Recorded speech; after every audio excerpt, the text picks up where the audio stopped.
for our penultimate performer, the very funny JoAnn Schinderle, everybody.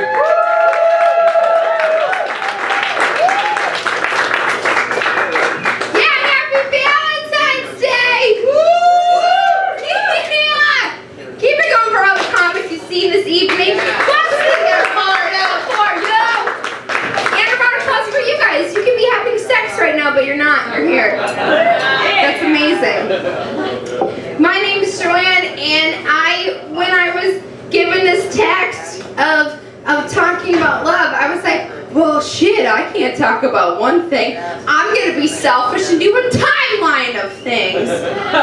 So this is titled JoAnn's Love Life. A brief 10-minute history, aka how I found OK Cupid. We have visuals. This is me. It's a dinosaur. For all of you that don't know, and it's big, so I needed to read this. You guys, okay? So here's the thing. Little Miss JoAnn Schinderle started off in kindergarten, right? And I'm from the Midwest, and there's this thing in the Midwest that is a hardware store, and it's called Menards. Yeah! Yes! Thank God you guys know about Menards. They have a commercial that goes, save big money at Menards. That commercial is the reason why I know what a penis is.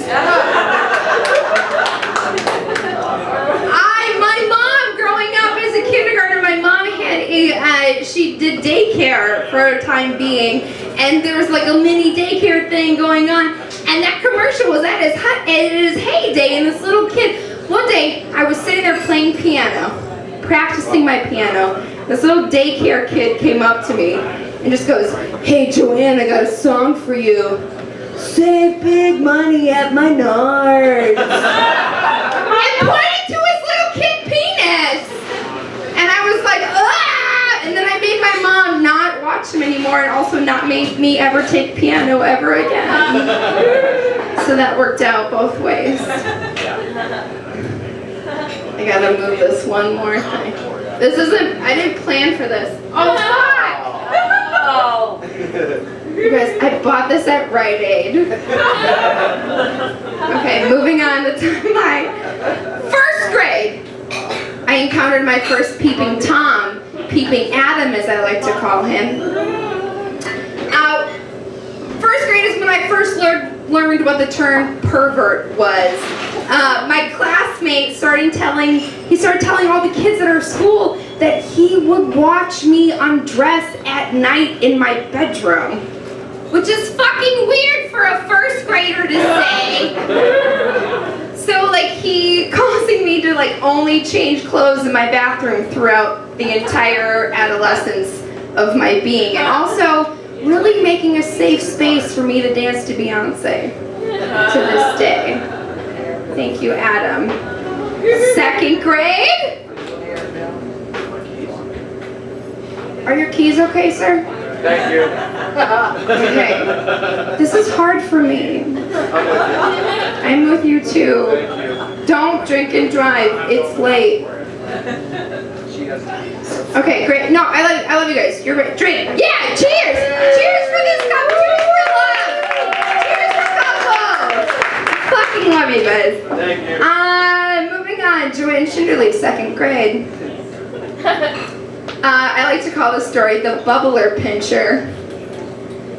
Southern Wisconsin. You guys call them drinking fountains? No, sorry, they're bubblers. Bubblers, thank you. In the early 90s, I would always wear one-piece jumpers that just zipped up solely in the back because, you know, fashion. It's fine. So I was wearing this jumper, and like there was this one kid, and the bubblers were taller than us, and so there was like this stair step to go up to. So he would stand there awkwardly as the girls would walk up to them, and then he'd pinch their butts. And then he took it a step further with me and would try to like unzip my one piece. And then when my mom went in and was like, hey, this is wrong, my second grade teacher told my mom and me to my face, was like, well, maybe your daughter shouldn't wear such scandalous clothing. Which is when I first found out what it means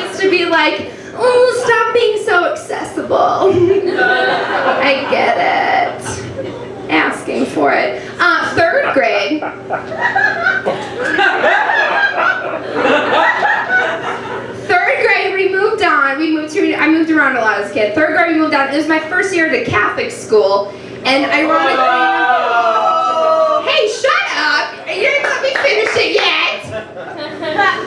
I appreciate you, Portland, you fucking room full of atheists. I don't put my beliefs on you. Shut up. I'm just kidding. I don't know. No, we're all lost. I'm drunk. It's fine. Okay, we moved to new town, and Catholic school surprisingly had more guilt-ridden boys opposed to like pervy boys, so that's great. And then one day in 3rd grade, like I went into this classroom and I noticed that all the kids were like hovered over this window, and they were like, oh, and then when I walked into school, they all started giggling, and I was like, what's up? And then we look out the window, and somebody had, like, in the entire parking lot was covered in rocks in the shape of a heart that just said, I love JoJo. And I was like, oh, cute. And I secretly loved it, and they secretly hated it, and no one admitted to it until later, like 3 months later, like the chubby Native American kid, I caught him, like, putting rocks in my desk. And I was like, oh, motherfucker, you're the reason why I believe in signs. All right. It's a little racist. It's fine. Right. I wish I had more for you. I gotta move this thing. I bought this at Right. It's a dinosaur holding a heart. Thank you. It's supposed to be made for a grandson. I don't have one of those, but I still bought it. 4th and 5th grade. I had my first boyfriend. His name was Jimmy, and he was a year older than me, and we like went out for a full year, which only meant that during Catholic school we just like side-eyed each other while he was like playing fucking pouring wine, and I was like, I want that. That's how we dated in 3rd grade. And then I come to find out that he only hung out with me because he liked that I owned the Dookie album from Green Day. And he actually likes my friend Heather, and I was like, oh, whatever. And then Heather was dating this dude Phil, who actually liked me. And then one day we had this weird thing on a trampoline, and we swapped boyfriends, and that's how I know what polyamory means. So I get it. In 6th grade, I had my first true love. Side note, I was super obsessed with David Spade. Don't know why. Can't reason with it, but you guys, I have scrapbooks of just David Spade for like days. But I said I love you to the first time to a boy. His name was Cole. He was great. We would pass notes, and we would like make each other hemp Grateful Dead necklaces, and we were in love. It was fine. And then we were kind of like the it couple, I guess, in 6th grade, and that's really when I first found out what like sex was, you know, and like everyone was like, oh, when are you guys gonna take it to the next level? And I was like, I don't know what you mean. And they're like fingering, and I was like, gross! Like I didn't, like in my mind, I was like, that's disgusting. Ew. Like, I use my hands every day. Why would I put these in some like foreign parts? Never would I ever discuss. Okay, you guys all like fingering. All right. That's great. I eat sandwiches with these hands. I'm not gonna.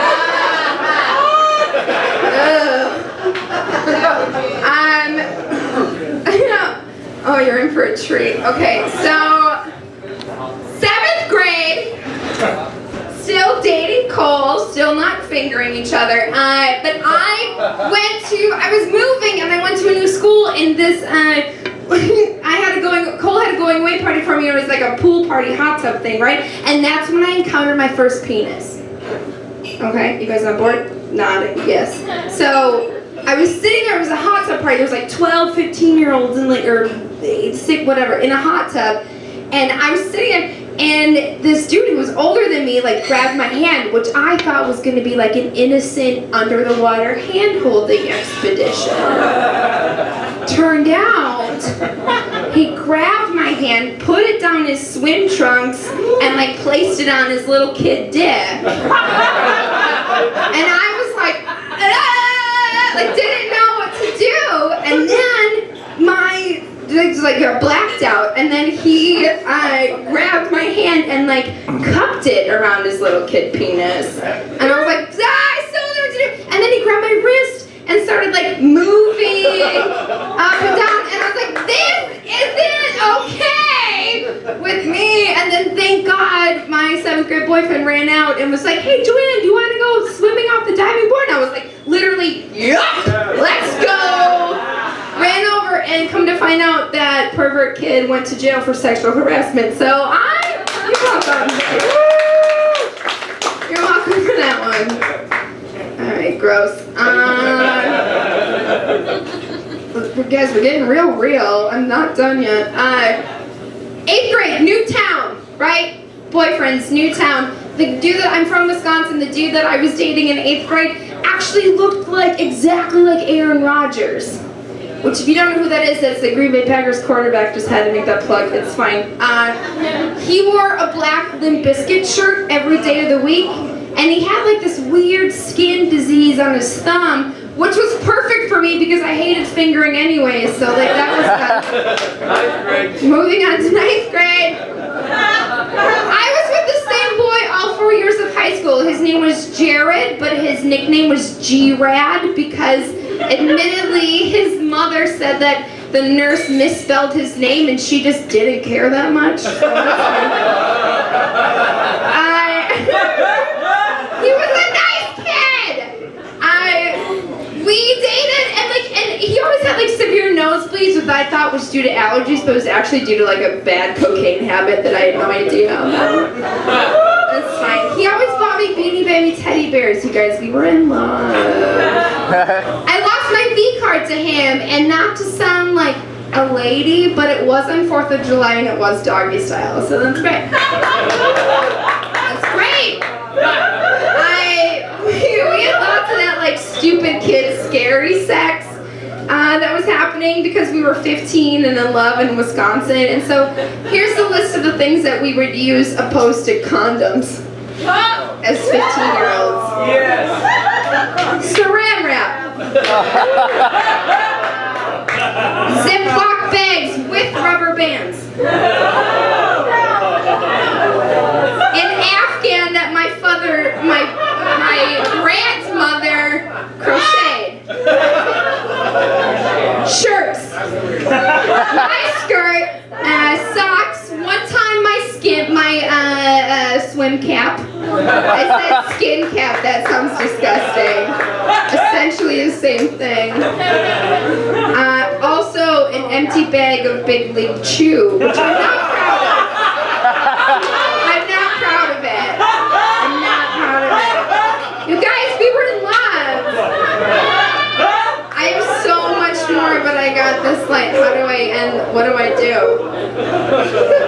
You guys, things got better. I went to college. I'm gonna skip over this yuppie part and go to this. I went to college and you guys, college was just a whirlwind of blackouts and waking up next to my own vomit. Oh, it's fine, we've all been there. I'm just saying it for you. We're fine. I'll give you the highlight reel. Some guy said, yeah. I get it. It's fine, that's why we're here. I'll give you the highlight reel. In college, I dated a white rapper who made out with another girl on stage in front of me. It's fine. I studied abroad in New Zealand and made out with a 14-year-old. How do I know that he was a 14-year-old? Because he invited me to an arcade and then his mom picked him up. It's fine. I dated a boy named Paul Escalante, who my friends are certain that was an illegal immigrant. But I was certain he only dated me for free weed. It's fine.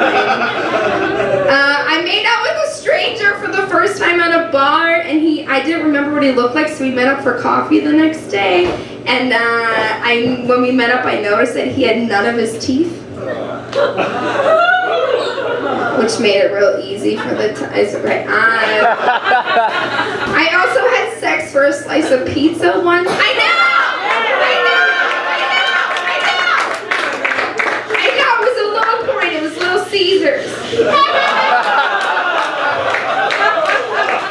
bad. It was bad. I want to tell you more, but I'll leave you with this.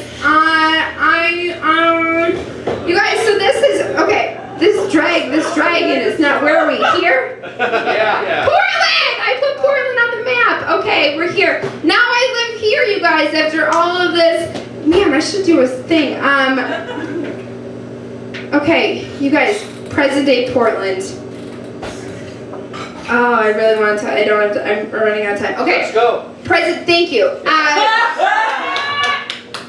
Present day Portland. I have this thing, I'm from the Midwest, and there's this thing, and only Midwest girls know what the fuck I'm talking about. And it's when you're just like, hey, you're too drunk to drive home, just stay at my house. Right? Which sends mixed signals all the time, because it's like, no, I'm not going to sleep with you. I just want you to stay the night and be safe, right? And this happened to me on 2 separate occasions since I've lived here. And the first one, I'm pretty sure the guy was homeless. Pretty sure about it. Because in the morning when he woke up, he went to like wash his feet in my tub. And I could see it. And then I offered him a ride home, and I was like, hey, do you need a ride home? And he goes, no, I can walk. I live near a bridge. Are you mean to say you live underneath a bridge? Because that's what I fucking think you mean.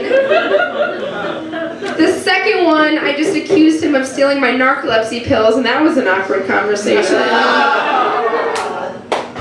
He didn't. I found him 2 days later. I'm an asshole. I get it. But then not recently, I was really in this really good relationship when I broke up with him at an H&M, at the middle of the Lloyd Center H&M. Which was amazing, because I was saying that we were dating for a year, and I'd come to find out that he doesn't know what my last name is, which I think is awkward. And that's fine.